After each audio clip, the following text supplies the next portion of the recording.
Brëmja e postit është shoqëruar me rikthimin e tensioneve dhe debateve të mbetura pezull nga shtëpia më e famshme në Shqipëri.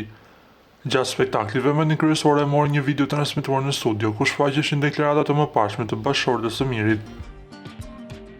Në materialin e publikuar, ajo e cilësonte Selinin si gjarpër duke akuzuar se po përdorte afrimitetin me Mirin për të përfituar vëmendje dhe për të siguruar hapësirën në prajmin e spektaklit.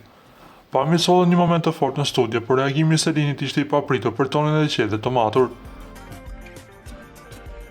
Fituesja e këtij edicioni zgjodhi të mos hyjë në debat, duke shprehur se nuk ka asnjë koment për akuzat që janë bërë ndaj saj gjatë gjithë periudhës së izolimit. Megjithatë, ajo vendosi të japë një përgjigje indirekte duke zbuluar një detaj nga prapaskenat pas përfundimit të spektaklit. Selin tregoi se pas finales, bashkëshortja dhe vajza e Mirit e kishin takuar personalisht dhe i kishin dhënë dorën, një gest që sipas saj flet më shumë se çdo deklaratë bërë më parë. Ky moment shtoi edhe më shumë interesin rreth marrëdhënieve mes ish-banorëve dhe familjarëve të tyre, duke treguar se dinamika e shtëpisë më të famshme vazhdon të jetë ndezur edhe pas përfundimit të formatit.